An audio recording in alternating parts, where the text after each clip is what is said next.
The girl walked slowly, her head held high. In her hand, she held something heavy that swayed with each step. Riatri ended her suffering with her own hands. Her husband, a traitor to the crown, would never wake again. She stared into his dead eyes. This was not justice. This was revenge. And maybe even love. It all started with a tragic event, namely the mysterious death of her husband exactly 1 month after their wedding. She was accused of involvement in this mysterious death, which many believed was planned and prepared.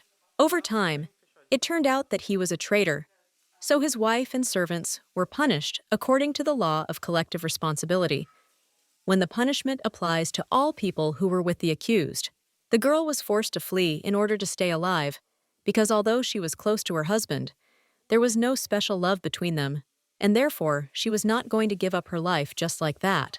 On her way, she came across an old abandoned temple where the fugitive was able to rest and use it as a temporary shelter until the search subsided and her existence was forgotten. One of the emperor's knights did find the fugitive countess, and at the last moment, when she was on her knees and the man held a sword around her neck, the girl asked God for help and salvation from death. The poor thing saw her entire life before her eyes and could not believe that she had lived it so aimlessly and so emptily. So she asked the higher powers to give her the opportunity to live a new life, her own way. At the moment of death, everything around became silent and time seemed to stop. A strange, loud voice rang out in the middle of the hall. It addressed the girl, promising that in exchange for her life, it would give Riatri more time to live, Friki. The voice also said that she was destined to live for 80 long years. But it turned out differently. He would give her more time to live, but would take 40 years of her life away for it. Riatri froze in surprise. The girl woke up in her bed and grabbed her neck. She still felt as if a sword, as sharp as a blade, was separating her head from her neck. The poor thing was randomly grabbing her neck and looking around in surprise.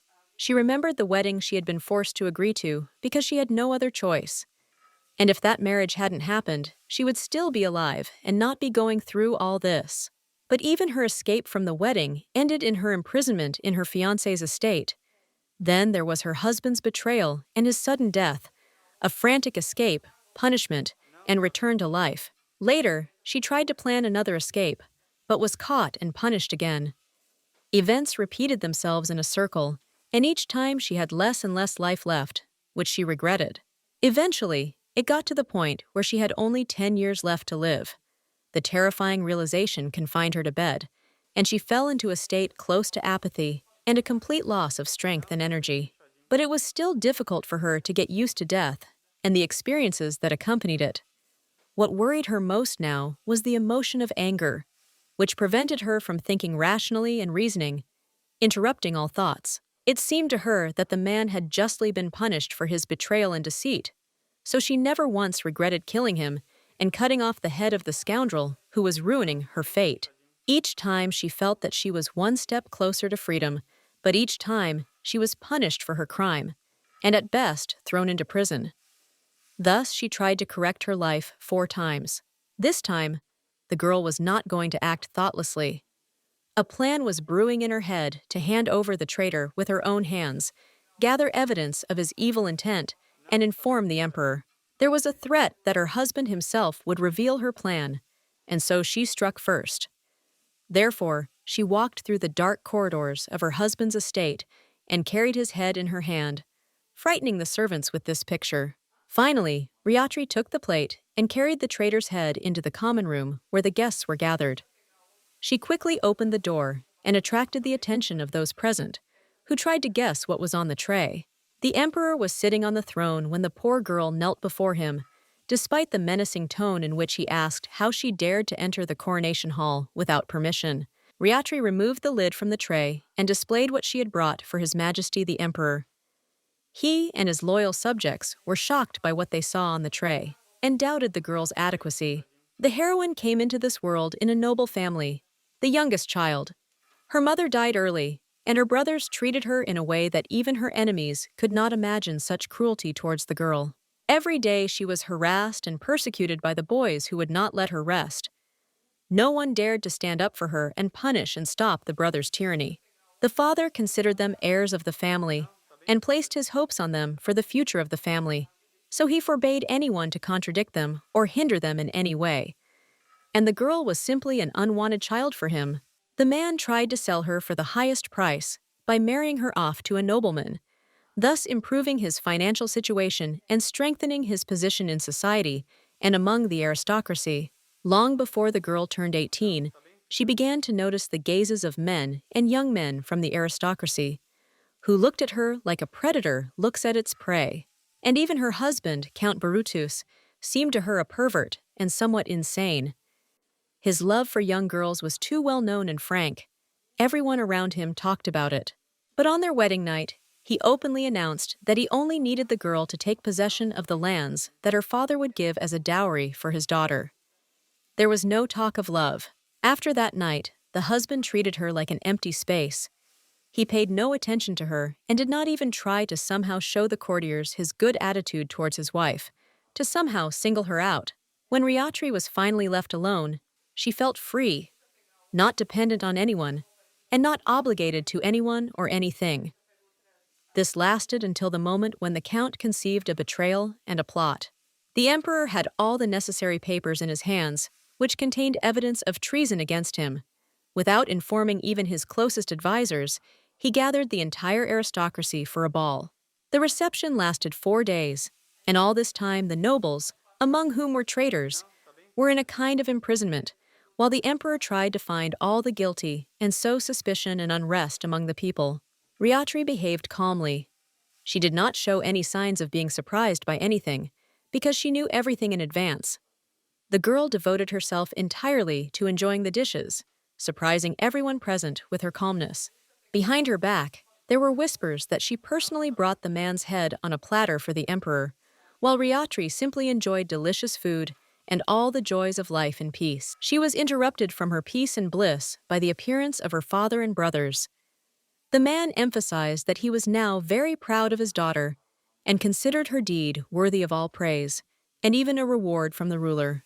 Riatri replied that she had not expected to see her relatives at this reception, as they had not considered it necessary to take so long, even to write her a letter. Her father assured her that he was very glad to see her at the ball. He also emphasized that they were a family, and therefore they had to stick together. To which the girl replied that they had simply sold her to the Count, trying to profit, and now they were talking about family. These words confused and surprised the man, and the girl emphasized that when a person has no money, they still have honor. And her father and her brothers even lost their honor. The matter would have reached a public scandal, but was distracted by a herald who informed those present of the emperor's desire to immediately address his subjects with important information. Riatri was ordered to come forward and kneel before the emperor's throne. The girl knelt before the emperor while he spoke of his pride in her deed. The rebellion and uprising that her husband was about to raise was a huge threat to the entire empire. And with her action, Riatri saved the country from war, both internally and from a clash with an external enemy. That is why all those who were close to the traitor's family will be punished in one way or another, according to the degree of their guilt. But Riatri will return to her previous way of life under her father's surname. The father was overjoyed when the emperor spoke of the title of Count, which he would grant him in honor of his services to the state, and would provide the benefits and services corresponding to the title within the boundaries of the possessions. As for Riatri herself, the girl asked to be given personal freedom. She no longer wanted to be under the influence of her father or any of her relatives. It was time to finally live for herself. Riatri said that she had always lived thinking about her brothers and father, about how to fulfill their will, forgetting about herself. But now she wanted to try life and live for herself. The emperor was silent for a long time, then announced that he was granting the lands to her husband Riatri, making her the full owner of these possessions. At the same time, she became the head of the Phrixia family, replacing her father. No one had the right to speak out against this, because it was the order and will of the emperor himself. So the girl's life was not to be threatened. Riatri humbly accepted her fate and rejoiced. Meanwhile, the emperor's advisors entered the hall. Silence reigned around while the authorized persons made their way to His Majesty's throne. The guests followed the nobles. Everyone around understood perfectly well that the lives of many people in this room depended on how carefully and clearly these people conducted their investigations, and they expected what they would report. The herald, meanwhile, invited everyone to have a pleasant time and rest while His Majesty decided on state affairs, after which he would again address the guests. Approached Riatri, they asked for a moment of the new countess's attention to tell her that deposits of a magic stone had been found in her possessions, which would be a very good capital for her future. His Majesty's advisor also said that these deposits had not been known about before, but now their value exceeded 3 billion gold pieces. The girl could not believe that she would possess such wealth. When this news spread throughout the hall, many looked at the girl with envy and contempt, because they considered her unworthy of possessing such wealth and unable to dispose of it. The conversation was interrupted by the appearance of Count Heft. This young man was a representative of a rich and influential family and had recently been expanding his trading network throughout the capital, becoming rich. He asked if it was pleasant to humiliate her father and her late husband, and how the girl felt now that she had become almost the richest bride in the emperor's possessions. But the girl was definitely not going to tolerate such a condescending attitude towards herself, because she found something very interesting while she was preparing documents about her husband's betrayal, and the surname Kafta appeared there. The girl also said that not all the data had been passed on to His Majesty yet, so there was no point in trying to insult or humiliate her, and if something happened to her, the information could leak out. The package of documents can easily be handed over to His Majesty the Emperor, so there's no point in playing with it or trying to outwit and destroy it. Now it's time to relax and not spoil the atmosphere. After that reception, much in the girl's life changed. She began to organize things in a new way. The old servants were dismissed due to suspicions of treason, and Riatri hired new ones for herself. She did not feel sorry for any of her former servants, because throughout all the cycles of rebirth, they never once showed her anything resembling compassion or tried to help or alleviate her suffering. At last, the girl began to feel herself the full mistress of this house and all her possessions. The maids were simply delighted with her, and everyone considered it a great honor to serve her. The new countess began to actively attend balls and receptions, trying to show herself and enjoy the reaction to her, which greatly amused her and brought her pleasure and joy. Rudolf von Irmak drew attention to her. He was a handsome young man, completely different in character and habits from the current emperor. Unlike His Majesty, he always openly communicated with and established relationships with aristocrats, and tried to strengthen his position as the future emperor and head of state. But there was one flaw that often prevented him from winning over the nobility and aristocracy.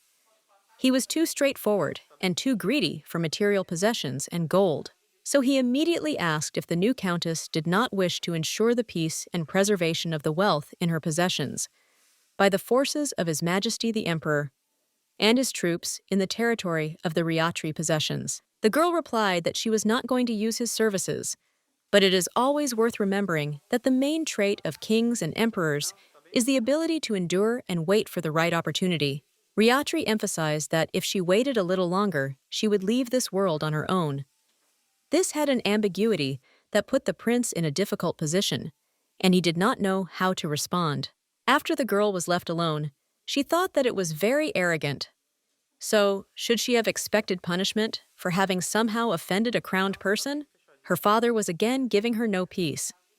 After the news about the rich deposits of the magic stone, he began to talk with renewed vigor about their close family ties, trying to get rich. But the girl didn't care about her relatives. After all, when she was in prison, in a very difficult situation, and expecting help from her relatives, who were her last hope and expectation. After having to go through and cope with all of this on her own, she thought she didn't need anyone's help. Now she felt confident and didn't need anyone's presence in her life. The emperor gave her a personal seal, which she would use in the future to organize her documents. But what frightened her most was the proximity of His Majesty and his strange gaze. Suddenly, the ruler took her by the hand and pulled her under a kind of tent. In a strange voice, he spoke to the girl and said that she had once seen a god and had this sign on her. The energy that was felt from the girl definitely indicated that she was exactly the one the emperor needed. So she would have to stay with him under the tent for a while until he thought otherwise. The thoughts in the girl's head swarmed and buzzed like a swarm, starting with the idea that His Majesty would make her his concubine, or punish her for her wealth and potential influence in the future. Riatri blurted out that she was not fit to be a concubine, as she actually preferred younger men. These words made His Majesty laugh, after which he said that it would be interesting to be with her. Already sitting in her office, the Countess thought about what the Emperor had said to her. His words seemed somehow too crazy, but now they aroused her interest in that strange event. Riatri wondered if this was the god who had saved her and given her life. She had long wanted to learn more about that event and shed light on it. The Emperor must have known everything about this entity. The next day, the girl met in the garden with one of His Majesty's advisors. He had probably been sent there to watch the Countess and ensure control over her affairs. Riardi asked Sikaris Irindal where the nearest temple is located. He was supposed to tell about it, and the conversation on this topic should indicate the purity of the girl's intentions towards the ruler. The Countess had to show her loyalty to the existing regime, including religious matters, which mattered a lot in this case. But she did not really want to visit the temple itself. Riarti remembered the forest temple she had visited often in her past life. Now, together with her advisor, she wandered through the bushes, trying to find the sanctuary forgotten by people. Finally, Sicarius got tired of wandering around, and he asked the girl what exactly they were looking for and why she wanted to get to that temple so much. The Countess replied that she had once met a man there, but it turned out that the girl could not remember the direction of travel, the name of the strange man, or even the content of the conversation with him, so the counselor thought that they were wasting their time and should turn back. Riccardi expected much in terms of help from Sicarius. As a graduate of the Imperial Academy, which he graduated with honors, the young man was distinguished by intelligence and quick wit. At the moment, he could offer nothing better than to return home, because there could be no temple in these parts. All religious buildings were within the city limits, and the girl then dreamed. Once inside the castle, Riardi realized that much of what she knew from her past life had changed. Now that she was free and exploring the palace, she realized how empty it was. A strange feeling was taking over her. Now she thought about how she had achieved everything a person could wish for in this world, but she had lost all understanding of why she was alive at all and what the purpose of it all was. The advisor arrived and interrupted the Countess's train of thought. He unexpectedly announced that he had brought an invitation to his younger sister's birthday party and wished to attend it with Riarti. The girl ordered to convey her refusal to the prince. The advisor convinced her that this could not be done under any circumstances, because becoming the prince's partner would show her place in the circle of the ruling person. But Riarti replied that she was already the most desirable bride in the empire. This was facilitated by the deposits of magical stones in the territory of her possessions, and she needed nothing more. The Countess said that many would now seek her hand and heart, but everyone understood perfectly well that they would really desire the wealth and influence that they could gain through this marriage to the Countess. Already in the office, Riardi was bored, because the assistant was supposed to teach her how to handle documents and manage her possessions. The girl was bored. She didn't want to study now. The counselor said that she could read something to entertain herself. The girl went to Sicarius's table and saw their romantic magazines and romance novels that he clearly reread often. The counselor began to deny that the book belonged to him, but at the same time warned that it was a unique edition. But Riardi was no longer listening to him, but was going to read the book and enjoy it. The work itself, entitled The Calming of the Northern Duke, was not very decent. It contained many explicit scenes and descriptions of spicy situations, and in general, the relationship between the Duke and his mistress. The Countess was embarrassed to read the book, but curiosity won out. It was difficult for the girl to realize that the Emperor's advisor had such preferences. Despite everything, Riardi wanted to read on. Sicarius found the girl at the exact moment she was sitting over a book. He found it hard to believe that the Countess had been sitting over a book all day, to which Riarti replied that now she knew what she wanted. The advisor didn't really want to hear what was going to happen next, but he couldn't stop the Countess. She said that she wanted passionate love, when lovers were ready to go to destruction and death. Riarti reassured the assistant.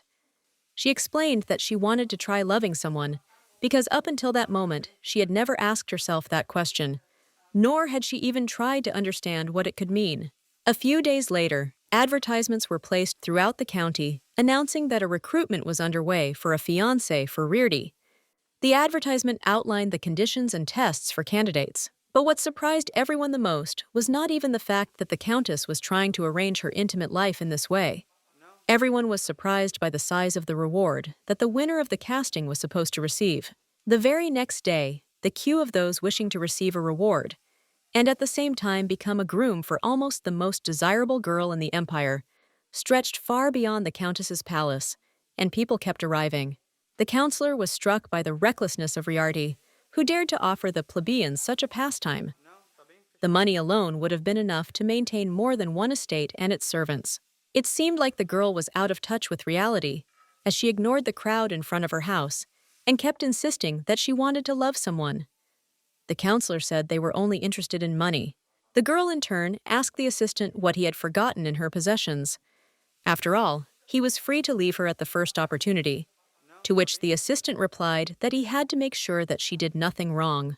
Rardi was certain that she could trust the advisor, and informed him that the first task for the candidates for the role of cavalier was a sword fight, because she wanted a physically strong man for herself. After that, she planned to hold literary and poetic competitions among the candidates for her hand and heart. The Countess said that she would like to have a soul nearby who would be capable of anything and even more for her. An argument broke out in the hallway, witnessed by the Countess and her assistant. One of the men attacked the servant and asked how he dared to disrespect him, the future owner of the estate. Riatra did not like the man, for he behaved in a self-assured and defiant manner. The advisor added that it was simple greed and envy on the part of the stranger who was playing a cruel joke on him. The Countess ordered him to be removed from the list immediately. In the future, she asked that no such candidates be included in the lists of those who would be admitted to the test. Sikaris said that in this case, it wouldn't hurt to check prospective brides for common sense and universal human values. It would also be worth expanding the range of problematic issues that interest Riatri. Finally, they finished their preparations and decided to go for a walk. The Countess said that she was very grateful for the help, but she was very tired. Although her assistant had done all the work for her, a man walked along the street next to him, seemingly accidentally touching the Countess. The girl simply glanced at the stranger in response, not paying attention to his rude behavior and manners. While she and the counselor were discussing how different men can be, a stranger behind them tripped over a passerby's leg and fell to the sidewalk, cursing rudely. The confused girl looked at the passerby, who was holding a wallet in his hands. It turned out that a thief was trying to rob her, and the ordinary passerby helped them and didn't even ask for anything in return. Riatri sat down next to her husband and asked how he knew she had a lot of money, since she tried to dress in a way that would not even hint at her high social status. The robber wasn't going to talk to her. The girl's behavior seemed strange to him, so he simply called her a psychopath, to which a passerby kicked his head into the sidewalk. The security guards were taking the man to the department, where they would interview him and decide his future fate. It didn't seem like the young man who helped was surprised. Everything went so smoothly. The stranger approached the Countess and asked if he could ask for anything in return. The girl assured him that she would give him everything he needed. The young man assured him that it was not about a reward. The stranger silently touched the girl's forehead, and she began to see strange visions. Before her eyes appeared the forest she had once been in. Riatra realized that this was the one she had been looking for with her advisor. The Countess moved away from the stranger and asked what he was doing, and he in turn replied that he had used a method common in his village. The girl seemed familiar to him, but what was most disturbing was that when he touched the girl's forehead, Riatra felt a pleasure, and she felt something that seemed to have been long forgotten. The Countess wondered who this mysterious stranger was. He was about to leave, leaving Riatri alone with her strange thoughts. She really wanted him to stay with her, but she couldn't afford to ask such a thing of a stranger. But still she dared to speak to him. What interested her most now was whether they had never met, and why he seemed so familiar to her, and how he had the power to conjure up visions with a single touch. Instead, he announced that he was going to take part in the competition to be the Countess's fiancé. For some reason, Riatra felt very pleased to realize that the young man could be with her. The counselor witnessed the conversation and saw his mistress's reaction. So he suggested that she immediately write down his last name and even do without a contest. The girl was surprised. She asked where Sicarias had such confidence. After all, he was an ordinary boy who didn't have many advantages over other applicants, and the assistant said that it was like falling in love. The countess understood that she was seeing the young man for the first time, but she had the impression that she had known him for a long time, and for some reason even missed him. He seemed to her like an old, good acquaintance. Riatri assured the advisor that everything seemed to be fine, but she ordered him to learn much more about this young man in order to have complete information. He should be checked on all parameters. The girl was sitting in her office and working on documents regarding how a nobleman and aristocrat could be transferred to a knightly order, because this issue was quite problematic. The advisor reported that a knight had arrived from the capital itself. It was the second son of the Marquis, Dogan Pendilium.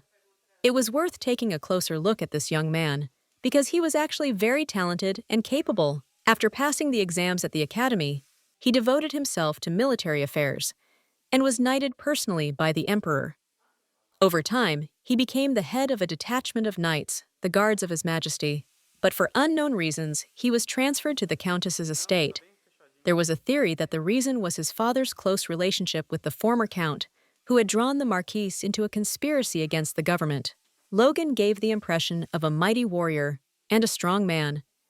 His manners were very good and pleasant to the girl, but it seemed that he had some claims to her, and he was restraining himself.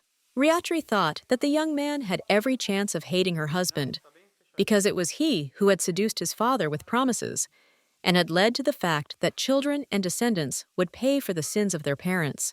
The countess proposed a tea ceremony, during which she tried to learn as much as possible about the guest who could become a candidate for the role of her fiancé. But the boy was in no mood to talk.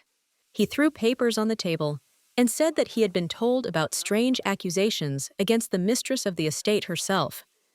They were advertisements about her casting for her future husband. This deeply affected Logan. The young man said that she had very strange ideas about a knight, because love and loyalty could not be bought with money, no matter how huge it was. But Riatri did not listen to him. She wasn't going to make excuses to him. The countess asked what the knight expected from a girl who had killed her own husband, accused him of treason, and in that way became rich and received a title. And now, to top it all off, in order to impress the nobility and aristocracy, he's organizing a competition for the role of groom, promising a pretty hefty sum of gold. So who did he expect to see? And did the knight really think that someone like her needed an oath of allegiance? And to all this, there were specific criteria for what kind of man she needed. She really wanted a transparent, pure relationship.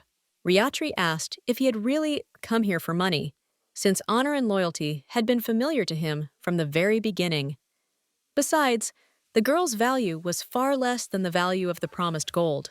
Finally, the countess came to the conclusion that it was not worth teasing the young man, but that it was necessary to talk about the matter directly. So she asked him to organize an order in his possessions, which Logan would command. The offer was clearly unexpected, but even more surprising was the generous offer of the hostess, who promised in return for faithful service to ensure that all charges against the Marquis would be dropped and his honor restored. This went against the knight's own principles and beliefs. Riatri noticed his doubts, so she decided to manipulate him. She announced that if he refused, she would begin the search for a new knight to head the order. Logan agreed. He promised to serve with truth and faith. The girl said she was glad to hear this, and at the same time promised to raise the knight's salary for his loyalty and true service. The young man insisted that it wasn't about the money, but the countess emphasized that he should have received a higher salary than ordinary soldiers. Finally, she said that she was grateful for the good treatment she received. Riatri spoke with a counselor who had helped her a lot. The girl asked, would she agree to work for her for a little over a year? Such an offer surprised her. The terms were strange. This conversation made him anxious. Sakalis asked if they were really going to fire him. He clearly hadn't expected something like that, because he had tried to serve the countess faithfully, which he had done. The day of the test had arrived, and suitors for the countess's hand began to gather in the courtyard of the estate.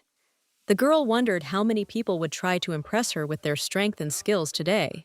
She asked the counselor, who was looking at the yard through a telescope, what he could see there and what he could say in general about the young men and boys present. Sakalis remained silent. One candidate caught his attention. Through the telescope, the advisor watched a beautiful white cat, which was lounging on the grass and did not pay attention to the commotion that prevailed around it. To the noise and sometimes quarrels that arose between the contenders, Sakalis noticed the Countess's anxiety. She tried to control herself, but it was clear that she could not wait for the moment when she could finally choose someone who would love her. Riatri couldn't wait to greet everyone present and wish them luck in their upcoming confrontation.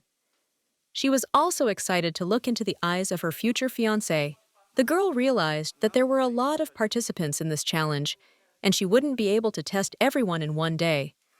So she decided to divide everyone into groups and hold the competition on different days. After all the participants were divided into groups and pairs for the sword competition, it was necessary to eliminate everyone who received a low score to organize a kind of mini-tournament. Every day there would be a lot of people who would drop out of the competition, so it's worth considering creating a special rating in order to control the situation independently without outside help. In the evening, the counselor brought information about a young man named Arvid.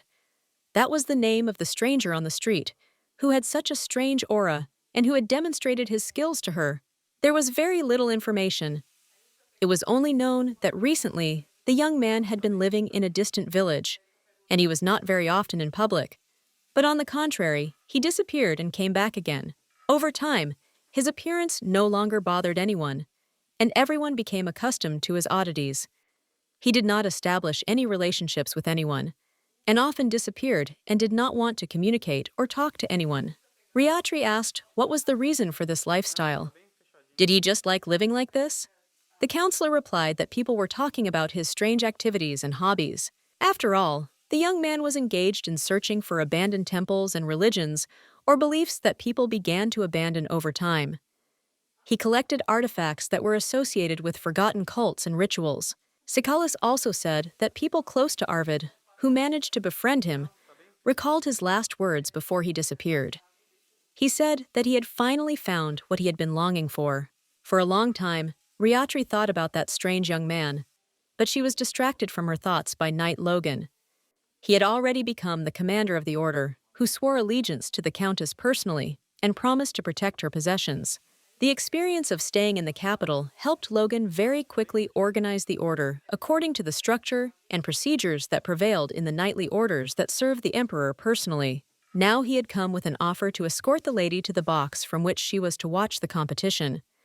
The girl guessed that this could only be because she had evidence of the Marquise's betrayal. She assured him that he shouldn't be nervous or worried about the information becoming public.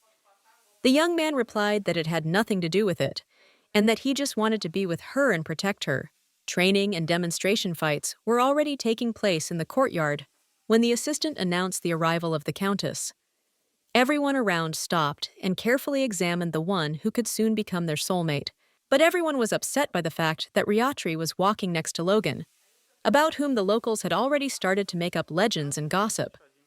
Meanwhile, the girl thanked everyone present and wished them luck. The Countess also advised to be careful and not to hurt each other. Her kindness and beautiful smile made an impression on the young men, whose hearts were ignited with new fire and desire for victory. Logan invited the Countess to dinner after the competition was over and she had settled her affairs. The girl agreed, as he did not seem inclined to idle talk. Her attention was drawn to two figures running quickly through the palace courtyard. It seemed that the boys had decided to do something bad and were now running away from their well-deserved punishment. There was a knock on the door. Logan stood on the threshold, looking agitated. He looked tired, but he emphasized that he had something to tell the Countess. The knight told her about an anomaly, a black hole that had opened up in the estate. Riatra became curious, so she planned to go with him and look at the anomaly. After the knight's story, the girl realized that it was the place where an ancient abandoned temple was supposed to have once stood. Her determination and conviction that she must go there grew with every moment. The advisor and the knight assured her that it was a dangerous undertaking, but Riatri insisted that she must go there alone. The closer the Countess and her companions got to the hole, the worse the weather became. It was dark and the wind was strong, but the girl was not going to give up and retreat from her plan. Arvid, surrounded by a black hole that seemed to be sucking everything around it. He stood motionless next to her, not paying attention, as if nothing extraordinary had happened. The young man slowly walked towards the center of the hole, as if trying to enter it. The Countess called out to him and ordered him to stop and not do anything stupid. After all, it was clearly dangerous to go near it. Arvid ignored them. He walked over to the hole and reached out his hand, saying that it was too small to be a threat to anyone. After that, the elements began to subside and everything around became calm. After that, the hole disappeared, and the Countess and her entourage carefully examined Arvid. Logan asked who the young man was and why he was acting so safely around a hole that could easily swallow him. The young man was unmoved and said he was simply a participant trying to please the Countess. There was a spirit of rivalry between him and Logan, but it was not yet obvious. Riatri recalled from her past life the events of running away after her husband's death. She was running away from pursuit and persecution when this hole opened in her path. The girl was very scared and confused. After that, she could vaguely remember what had happened. But strangely, she found herself in a forest that seemed familiar to her. There was also someone else there, besides her, but she did not see him. Memories and visions haunted her all night, keeping her awake, and her assistant noticed and commented on it immediately. Sikalis advised her to rest, but Riatri assured her that things could not wait. In the morning, it became known that cracks and black holes were opening in more than one place. They were even forming in the middle of the city, and the further away from the capital, the fewer cracks were opening. Yesterday, she talked to Arvid about these phenomena. He said that the cracks opened a long time ago, and that the writings of the Holy Fathers must contain memories of them, dating back 300 years. The girl also asked the young man how he managed to close the crack. He replied that he had no secret to it, and that he possessed a particle of divine power, and he would need it in the future. At the same time, he asked not to tell anyone about him. This especially applied to the priests, who could have a grudge against him and would not accept words about him with enthusiasm, but quite the opposite. Riatri didn't know what Arvid had in mind, but she understood that for now she needed him. It was worth thinking about making a deal with him and controlling him, so now she was waiting for him. The judge finally entered the room. He said that the results of the sword competition were already known. The participant who received the maximum number of points was Arvid. He defeated all his opponents by a large margin. The judge was delighted with Arvid's martial arts. It was surprising that the young man had not yet been accepted into any knightly order. After all, he had extraordinary abilities and talent for the art of fighting. The victor entered the room. He did not give the impression of someone who was tired from confronting numerous opponents, and when he learned that the Countess was calling him, he finished the fight very quickly. Riatri found herself looking at the young man intently. He had said that he would be pleased to have the opportunity to see the lady often. The girl felt somewhat uneasy at these words. The Countess said she would grant his request, but not just like that, but only if he promised to oversee the training and competitions and ensure that there were no cracks on the battlefield and the safety of the participants. Arvid replied that during the break between battles, he had taken care to ensure that no cracks appeared in the estate and that everyone within the palace was safe. Unless the cracks were truly gigantic, but even then he would help. The Countess asked if he could protect the entire county in this way. The young man replied that he did not currently possess such powers, but he knew the signs that precede the appearance of cracks. Usually, before their formation, the surrounding space seems to change and distort, but they can also appear without any previous signs. In this case, it is difficult to predict anything. Riatri began to suspect that in the past he might have been a priest who had been suspended, and that is why he asks not to mention him to other ministers of the state cult. The girl openly asked where he got such strength from, to which the young man replied that he had once been a very religious man, and that is why now a kind of grace has descended upon him, and he possesses such powers. The Countess concluded that the young man had at one time abandoned cults and rituals and had not been excommunicated. It is unlikely that he would tell the truth, but his research into religions would help him. Therefore, Riatri decided to leave the search for the truth and get down to business. Now she was interested in where the cracks came from and whether he could serve her and ensure the safety of the possessions and subjects of the people. Arvid replied that he knew the real reason for the cracks. The girl asked him to tell her about it, but the young man promised that he would tell her everything if she fulfilled his small request. The countess assured him that he would receive whatever he desired. The question of jewels and money was not a problem. Arvid asked for the right to move around the estate and possessions of Riatri. The young man explained that there was a certain amount of energy in the world.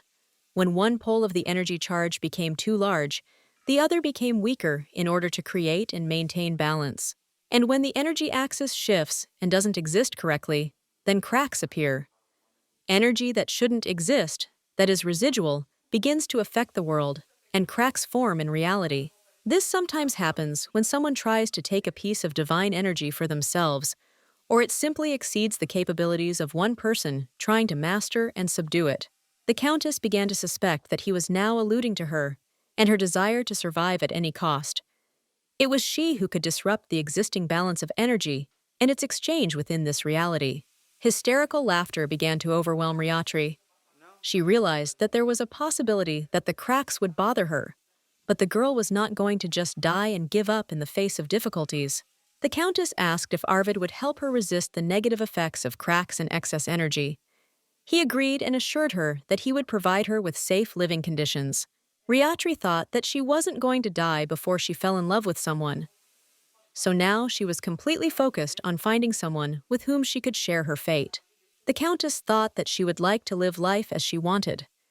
One day, she accidentally overheard a conversation about an extremely strong opponent and guessed that it was Arvid.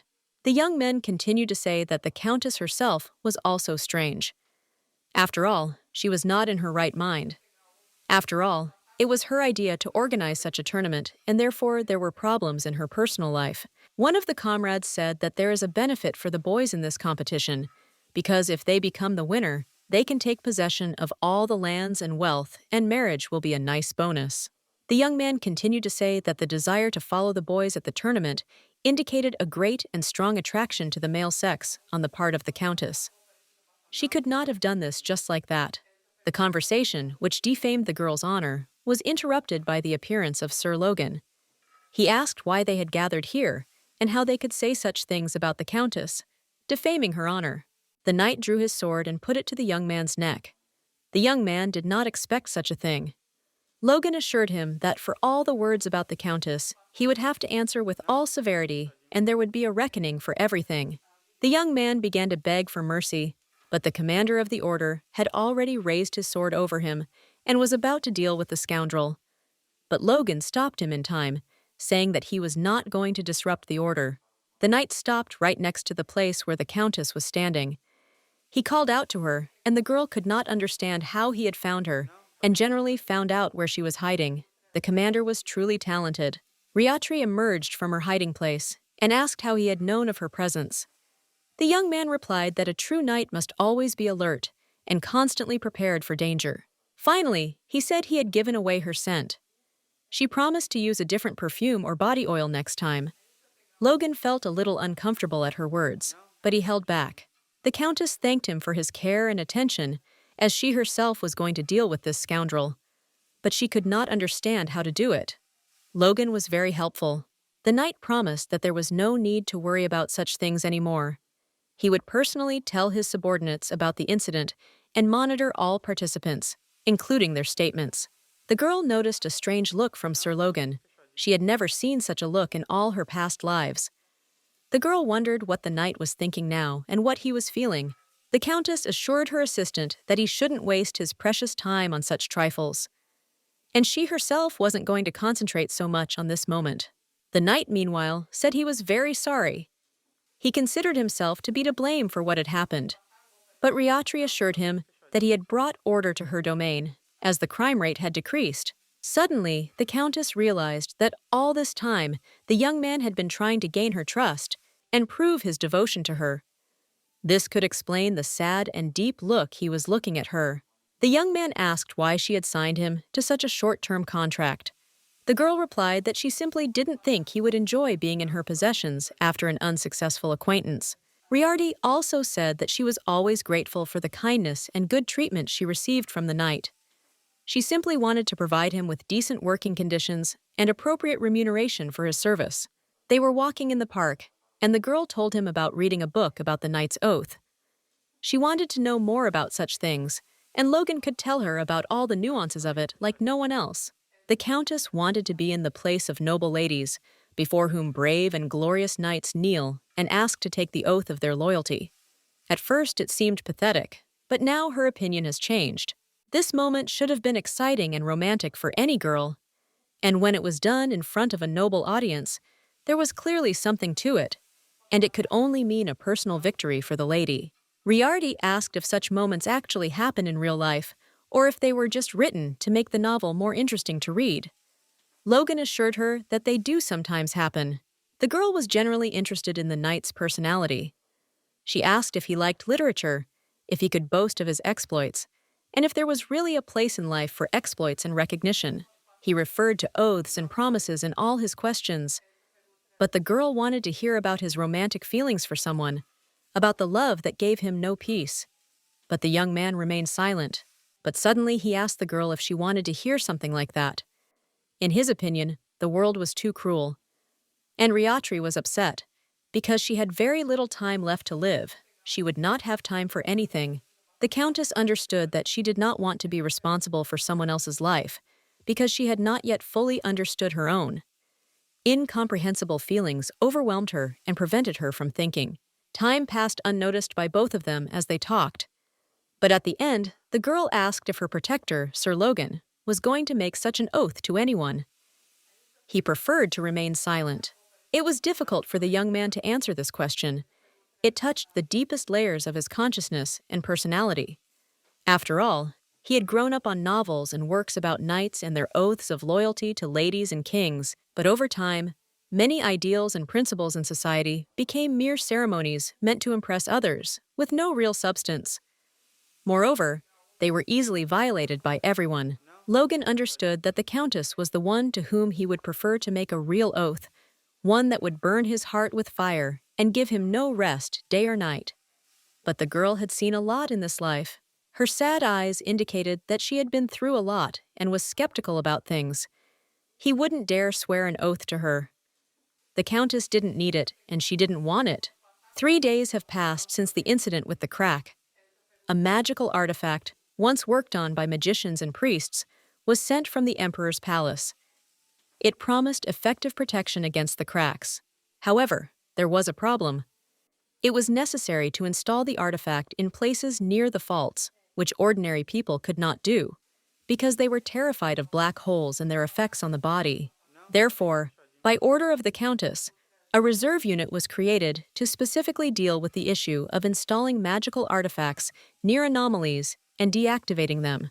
At the same time, it allocated a significant portion of its treasury funds to compensate those affected by the black holes for their losses. After that, the number of settlers in its possessions increased significantly. At the same time, the Countess developed a special procedure for immigrants. Because according to the laws of the Empire, you could not live for a long time in a territory to which you were not assigned. Riaturti made efforts to protect and help, because she believed that she was the cause of all the troubles that began because of her deal with the entity and the resulting disruption of this balance.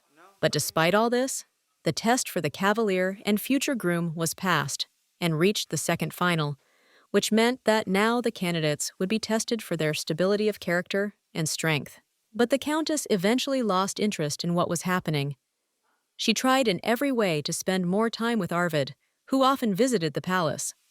But the guy avoided meeting her. He himself decided whether he should see the Countess at all.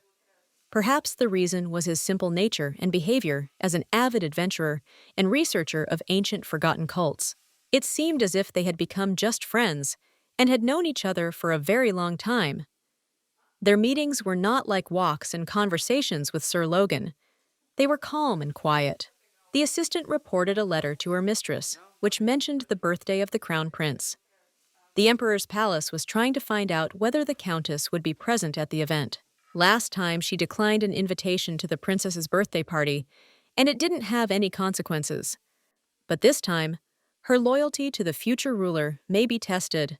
The advisor reported that the capital had noticed the growth of the countess's possessions recently, and could thus be trying to demonstrate that the relationship between the capital and the county was strong. It was not worth rejecting the offer this time.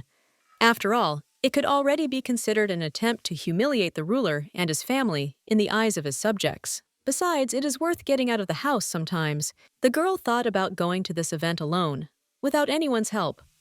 After all, for her, the word family was not a simple word, but something very negative and unpleasant. In the garden, she found Arvid, resting peacefully on a bench. The young man was leading in all categories that were present at the competition, but his true motives remained unclear. For his loyalty and dedication to the cause of rescue and the fight against the faults, the boy was allocated a special room in the palace. But he never used it, and every night he would disappear somewhere. People began to gossip and create legends about the young man who was not afraid of faults. In fact, he traveled every 3 years and did what he usually did, that is, researching antiquity. The girl noticed that something was bothering him in his sleep, so she decided to help him calm down and put his head on her lap.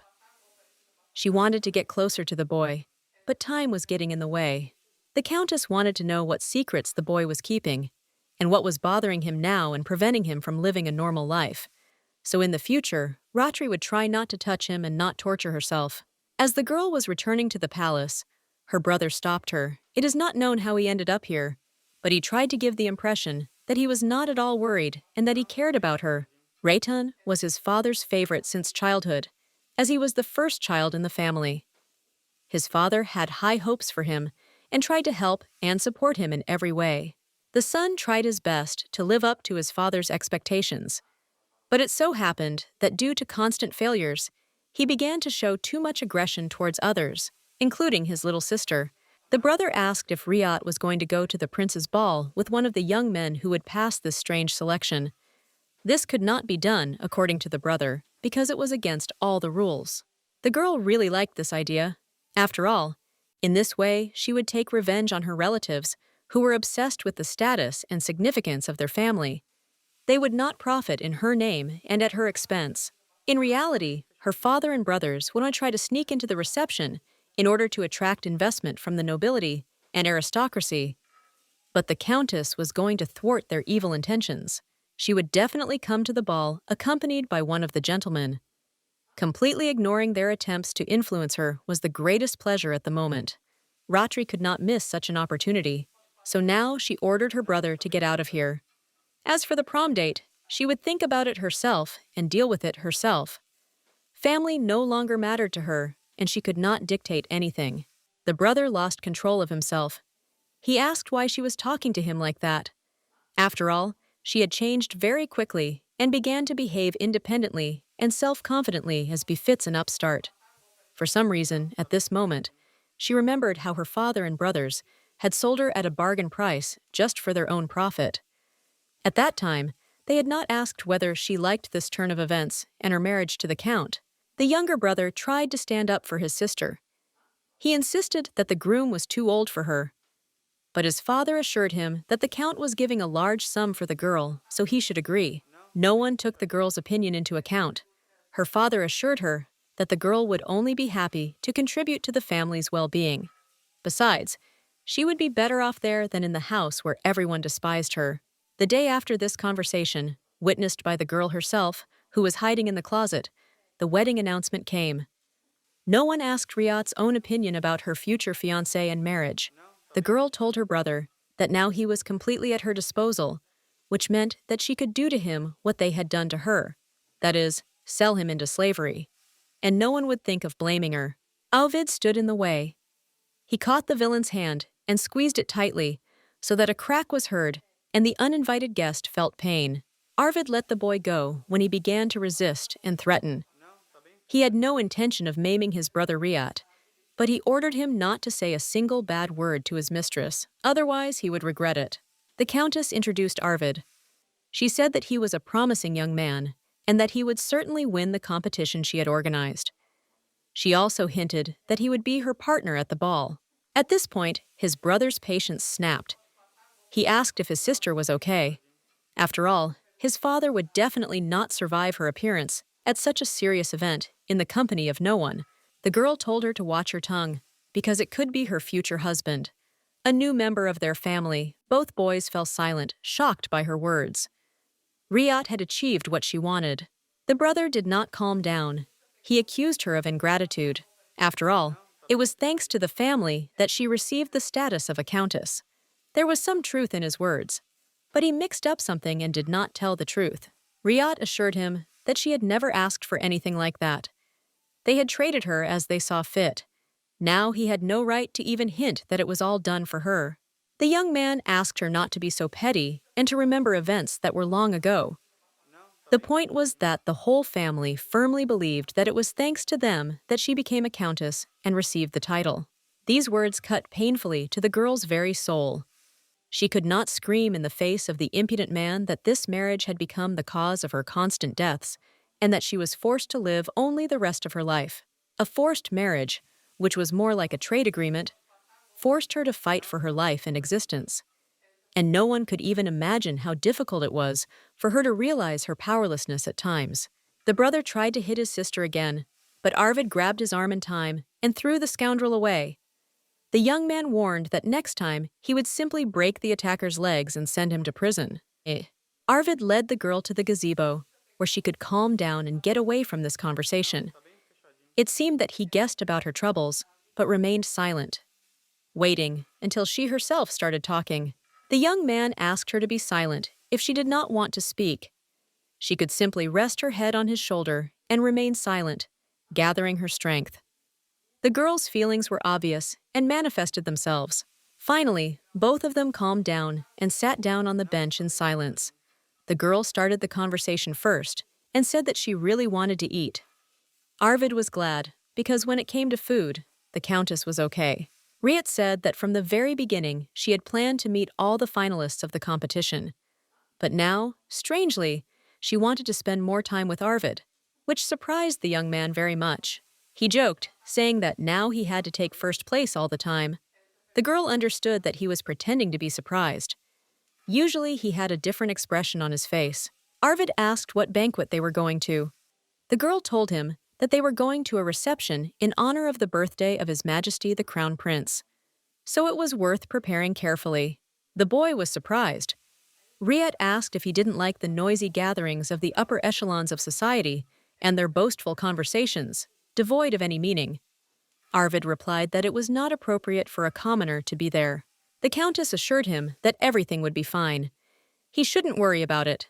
Instead, she offered to have dinner with her. Arvid replied that he had no right to refuse such company.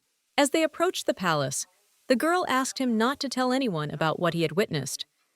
The young man assured him that he had no one to tell because he only talked to her. The girl assured them that they should make friends with the knight Logan. After that, the young man's mood suddenly dropped, and he began to feel sad. The countess saw these changes in his behavior. Arvid said that he did not enjoy the knight's company. He had the impression that he was constantly preparing to deliver a sneaky stab in the back. He gave the impression of a traitor. Riat told how Sir Logan, in turn, advised her not to listen to Arvid because he was a mysterious, uncertain guy. No one knew what was going on in his head, and you had to be on your guard. The countess began to prepare for the reception. She summoned the designers. The advisor assured her that he had postponed the tournament until later in order to show all the outfits that Riat could choose for herself and her cavalier. The girl was determined to show her family where they belonged, and that their influence now meant nothing in the empire. Her father and brothers must be furious with anger and rage. The servants called out to Arvid, and when he entered the room, the designer's people immediately took him in. He hadn't expected such treatment, but he had no doubt that it was all part of Riat's cunning plan. The girl watched him carefully, and when he was dissatisfied, she reminded him how much the designer's services cost and how much she was willing to pay them for the service. The young man understood what she was getting at. Finally, the fitting was over, and the young man appeared in all his glory. He was a real handsome man. The maids were delighted with him, and the countess herself was momentarily speechless with astonishment. The servant who dressed the gentleman assured that the countess had good taste because among thousands of applicants, she chose the one who was the best of all. His charisma was impressive. Riyad jealously noted that the designer liked the young man. He joked that he didn't want to do it, it just happened. So there's no point in pretending now that the Countess doesn't care about him. He leaned over Milady and seriously asked if the time would ever come when she would like him. The girl did not think that the young man would dare to ask such an open question, so she did not know what to answer. The girl understood that she should have pushed him away, but it so happened that she was unable, and perhaps did not want to do so. So she simply asked him not to be so close, because the servants would start talking. Riyad called him with her to choose a few more options for the ball. He liked the girl's mood, because she was acting playfully, and was not like he was always used to her.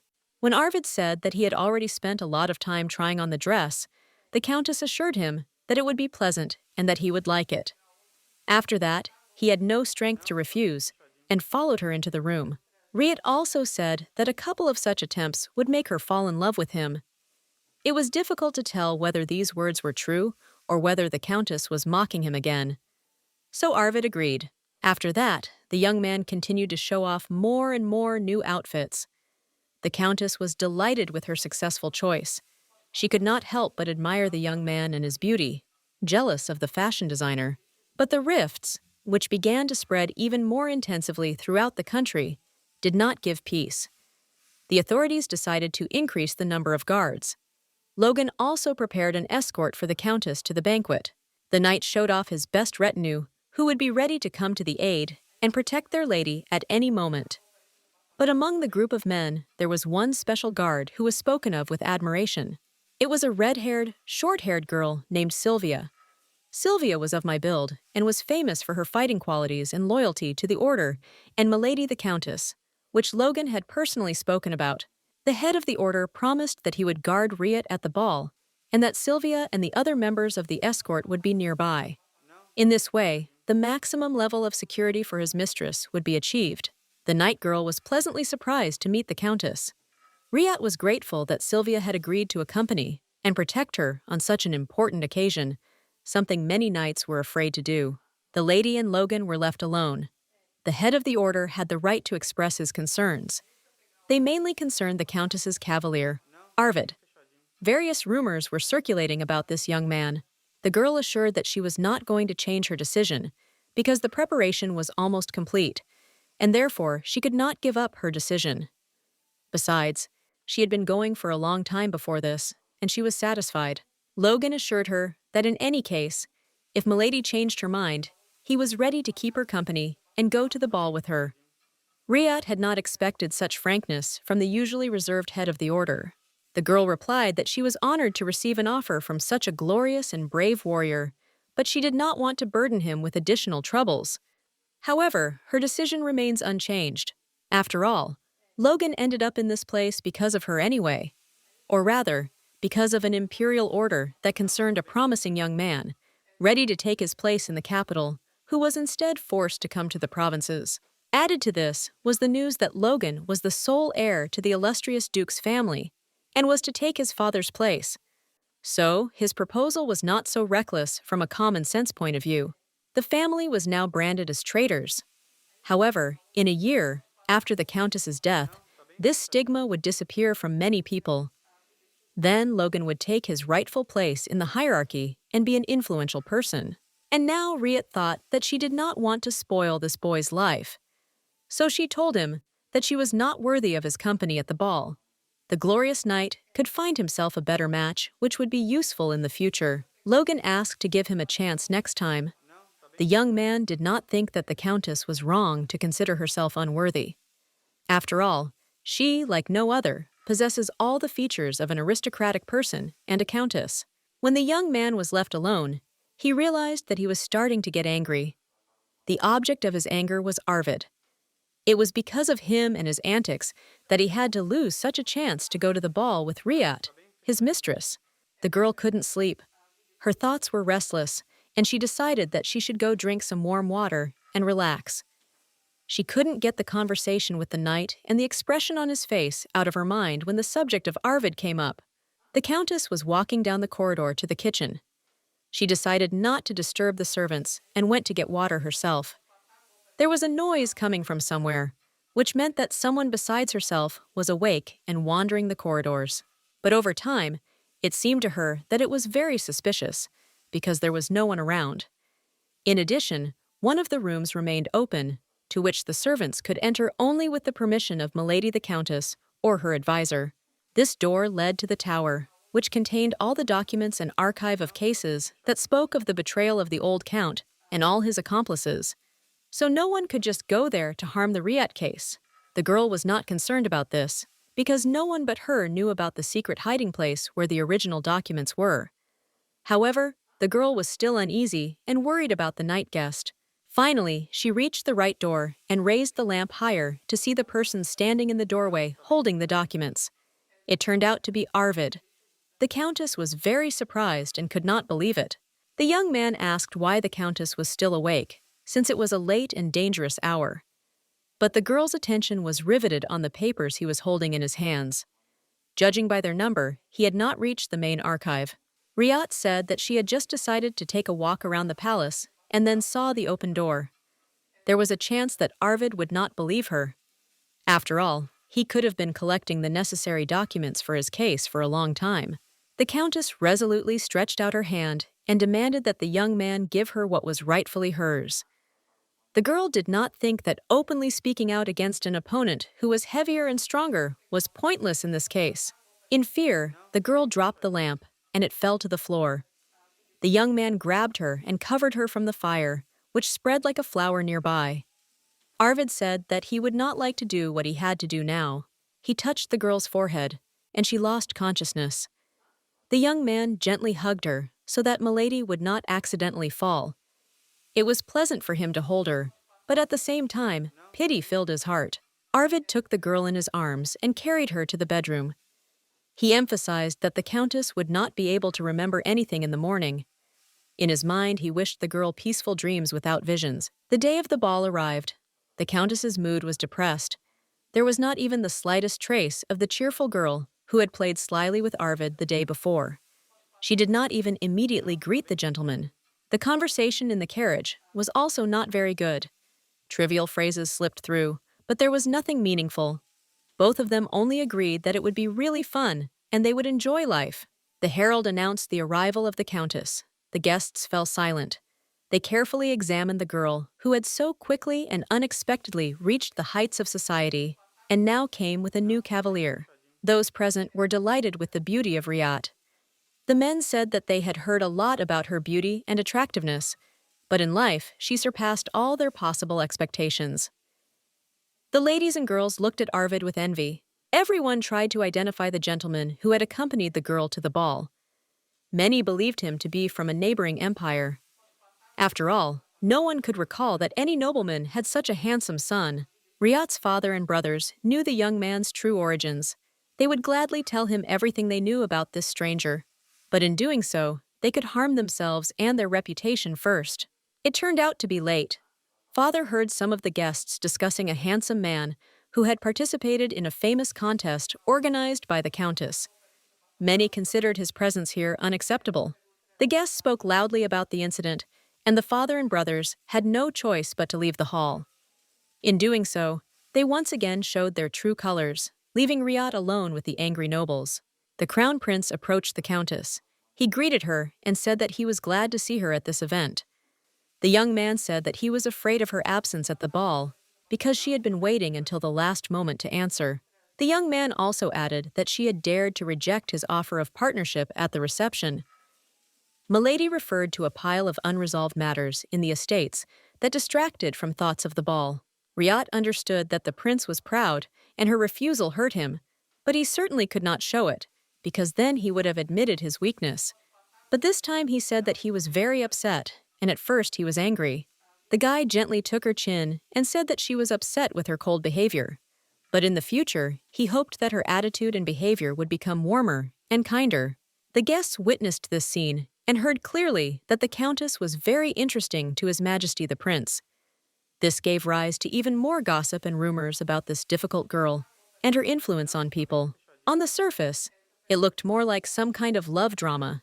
and it was difficult to establish what the relationship between the two really was. After all, the girl rejected all of the prince's offers, and he tried to win her over. Riyat thought that the day must have been difficult. After all, many of the men were looking at her closely, and the cavalier, who was still participating in the competition, was, in their opinion, brought here for jealousy and intrigue. But the prince frightened her the most. After all, he was not just interested. He was crazy when something concerned something he could not control. His gaze at such moments resembled the gaze of an old emperor. From the very beginning, the prince pretended not to notice Arvid, as if he wasn't there. But it was clear that he was bothered by the gentleman who accompanied Riyat, especially considering his humble origins. It was obvious that the crown prince was not going to admit defeat to a young man of simple origin, so he chose a strategy of ignoring. The atmosphere around him changed after the conversation. The ladies and gentlemen discussed what this girl, who had come to the banquet with such a handsome man, possessed and was capable of, and the prince showed an interest and curiosity in her that had never been seen before on his part. The men, in turn, wondered how the balance of power on the board of political intrigue could change. After all, if we assume that the prince will form an alliance with the countess, then it is worth switching to his party. The dancing began, and Riyat and her partner stood against the wall. The nobles thought it was a bad idea to bring a commoner with them, who clearly couldn't dance. The men hinted that his only virtue was a pretty face. Arvid suggested dancing to the countess.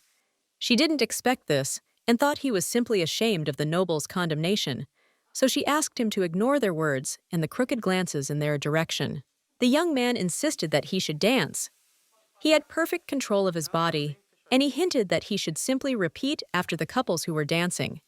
There was nothing complicated or extraordinary about it. The girl was pleased that the young man was so concerned about the impression they would make and how it might affect her status and place in this society in the future. It was worth a try. It couldn't have been worse. Riyat thought again about how difficult it was to understand this guy's thoughts and motives. However, she agreed to the offer of a dance. She was pleased to catch the envious glances of the guests present. The countess said she would lead, and the gentleman should simply follow suit and repeat in pairs next to him. He said it would be fun. The young man's mood infected Riyat with confidence in a successful outcome. The boy's movements were quite restrained from the very beginning. However, now he was showing more and more initiative and was more confident in his control of his body and his ability to dance to an audience that was skilled in this. Eventually, Arvid asked the girl if he could dance. The countess was delighted with his manner of dancing and moving, but decided not to praise the guy, and said that it was an acceptable dance for a first time. Arvid replied that he simply could not afford to face the countess. His words were pleasant, but something inside her was straining her and preventing her from relaxing. She asked if the boy had any secrets from her. It seemed that the relationship between them had become tense, although it was clearly not noticeable. Something inside Riyat was gnawing at her. The partner's anxiety was also transmitted to the young man. He pretended that he could not understand what exactly was being said. The young man was not pleased that he was being suspected of something, although he knew perfectly well what was being said. The prince watched the couple from the balcony. The expression on the heir to the throne's face did not bode well for the countess and her companion. Madness was taking hold of him and clouding his consciousness.